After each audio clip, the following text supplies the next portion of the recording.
Kalian sudah kembali? Masuklah. Bagaimana keadaan Jungkook tuan? Tidak ada masalah, hanya saja dia masih dalam pengaruh obat. Mungkin beberapa jam lagi baru akan bangun. Terima kasih Tuan Ryu sudah menjaga Jungkook. Dan kami juga minta maaf Tuan Ryu, kami tidak bisa menemukan markas Kim Ji-hoon dan kami tidak bisa menemukan Sion. Maafkan saya yang sudah gagal. Kau sudah berusaha. Maafkan aku Sion. Aku tidak bisa menemukanmu. Entah apa yang Jungkook akan katakan nanti. Dia pasti akan terpukul.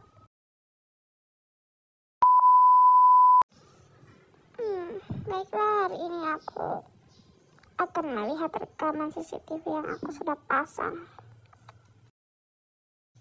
Hah? Dr. Kim? Apa yang dia lakukan? Apa? Dr. Kim membedah perut wanita lalu mengambil organnya. Apa yang terjadi? Tidak mungkin. Ini sungguh menjijikkan. Konten sensitif seperti ini seharusnya tidak kau lihat, Jimin. Dr. Kim, kembalikan ponsel saya. Baiklah, tapi tunggu dulu. Ini, aku kembalikan ponselmu dan kau tidak akan melihat video itu lagi. Anda menghapusnya? Tentu saja. Bukti tindakan kejahatan kriminal harus dihapus.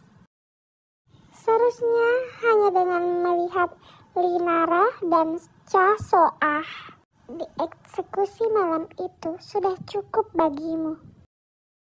Tapi ternyata kau masih ingin lagi ya? Kau sudah salah berurusan denganku, Park Ji-min.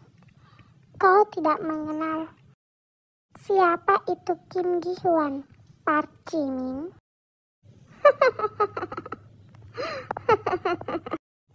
Aduh, rasakan ini.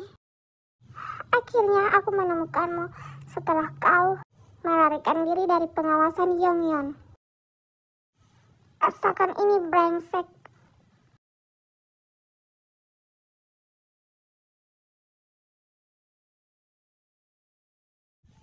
Jungkook sudah cukup. Tidak, Jimin. Kau tidak tahu siapa dia. Bajingan gila. Jungkook sudah cukup. Kim Ji-hoon, katakan di mana Sion sekarang? Katakan di mana Sion sekarang, bajingan? Kenapa kau mau menyelamatkannya, Eris? Brengsek, rasakan ini pembalasanku.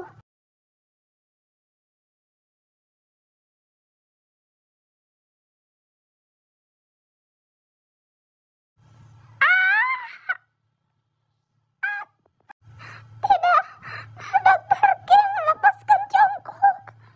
Apa yang kau lakukan? Aku benci orang yang suka ikut campur, Jimin. Jungkook. Kau tahu, Eris, selain memegang pisau bedah, hal lain yang membuatku senang adalah melihatmu menderita, Eris, yang dikenal sebagai Jungkook.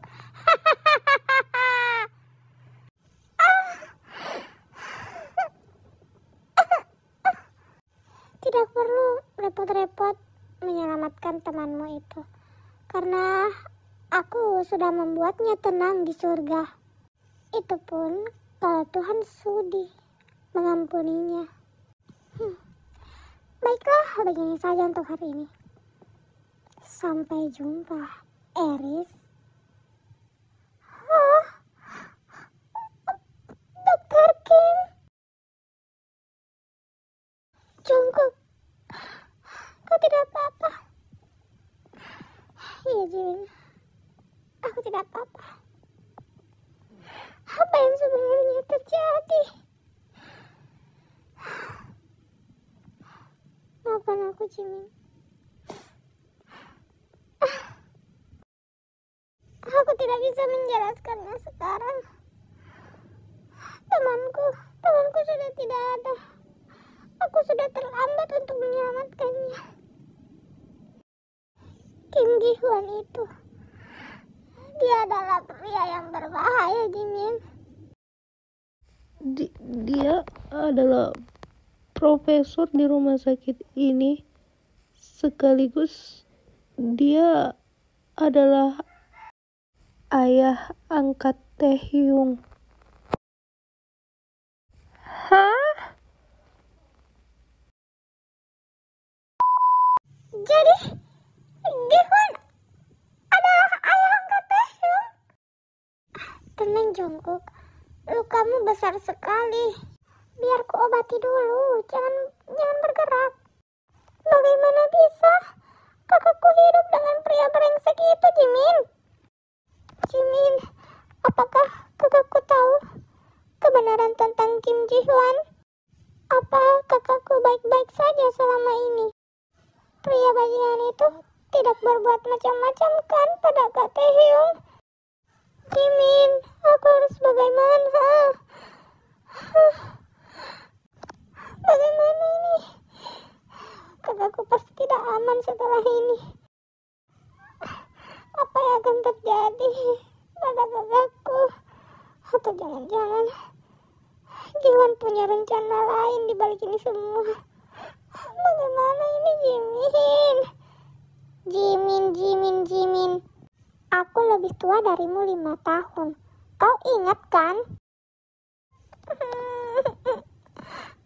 Kak Jimin, sejak kapan kau tahu tentang semua ini? Kenapa kau bertanya? Aku yakin Gi-hwan tidak akan tinggal diam, apalagi setelah melihatku bersamamu. Kau sendiri pasti sudah pernah melihat bagaimana buasnya dia, bukan? Ya, kau benar, Jungkook.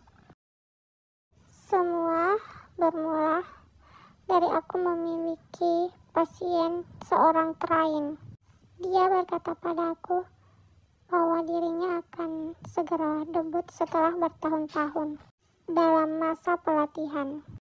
Itu kali terakhir dia datang kemari sebagai pasien. Lee Nara namanya. Dia adalah seorang yatim piatu dan hidup sendiri di Seoul. Tapi malam itu dia datang padaku dengan wajah kacau. Dia bilang, akhir-akhir ini dirinya sering diikuti oleh orang asing sepulang sekolah.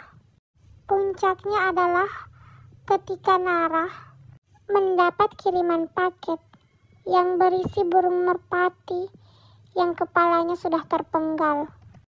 Jadi, malam itu aku mengantarnya pulang setelah memberinya wejangan dan sugesti bahwa semuanya akan segera berlalu. Namun, aku memilih keputusan yang salah kala itu. Aku berbalik sebelum memastikan dia masuk ke drum lebih dulu. Seseorang sudah membawanya pergi. Aku baru sadar hal itu ketika mereka sudah berada jauh dari jangkauanku. Karena tak ada waktu lagi untuk berpikir 2 kali, malam itu tanpa persiapan apapun, aku segera menyusul Nara yang sudah lebih dulu dibawa pergi. Entah kemana. Entah aku membuat keputusan yang salah atau benar. Ketika sampai di sana pun, aku hanya mampu diam tanpa berani berbuat apapun. Semuanya terlalu mengerikan. Aku melihat semuanya dengan sangat jelas. Juga saat bagaimana Profesor Kim menyayat dada hingga perut Nara dan mengambil jantungnya tanpa belas kasih.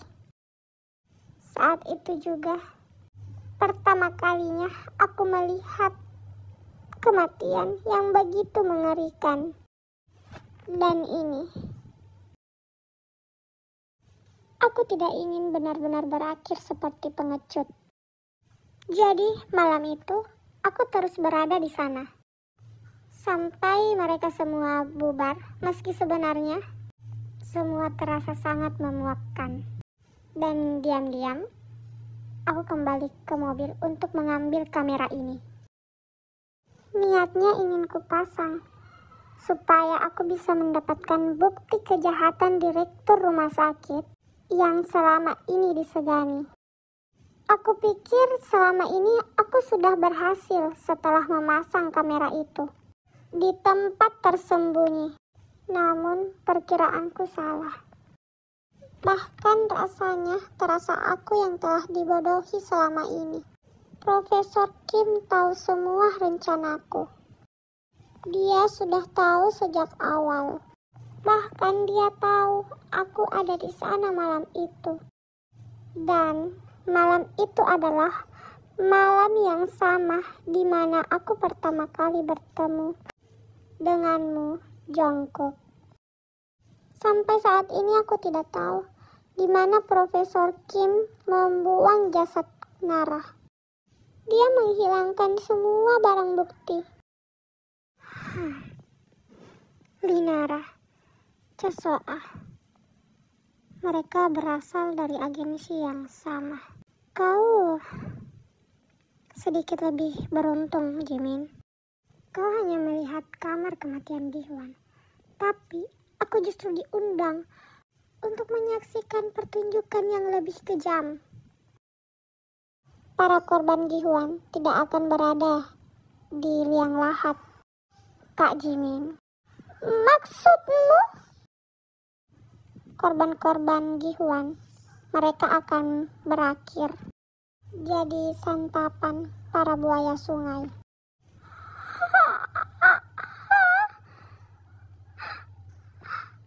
Apa benar sekejam itu? Dia memang benar-benar bukan manusia. Dia iblis. Mengenai Soah, apa kau punya rekaman videonya? Tidak ada. Dia menghilangkan semua bukti yang kumiliki. Termasuk video terakhir yang kudapatkan tadi pagi. Bagaimana dengan teman polisimu? Kau tidak coba meminta bantuan padanya? Kak Namjoon sudah pernah kusuruh ke sana. Tapi dia bilang itu hanya pabrik pembuatan plastik yang sudah tak terpakai dan kosong. Sangar-sangar begitu. Kak Namjoon juga penakut.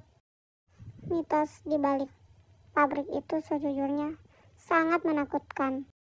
Tapi tidak ada yang lebih menakutkan daripada kegiatan ilegal di baliknya. Tunggu, jadi polisi pernah menginvestigasi tempat itu? Kenapa mereka tak menemukan apapun? Selain karena alasan takut, Kak Namjoon dan rekan-rekannya hanya berkeliling di bagian utama. Sedangkan Profesor Kim sudah menyembunyikan semuanya dengan apik di celah tersembunyi pabrik itu. Segalanya tertutup. Bahkan aku hampir saja tertipu dengan kamuflasenya jika aku tidak mengikuti langkah mereka membawa Nara. Hei, ternyata kalian di sini. Taehyung, ada apa?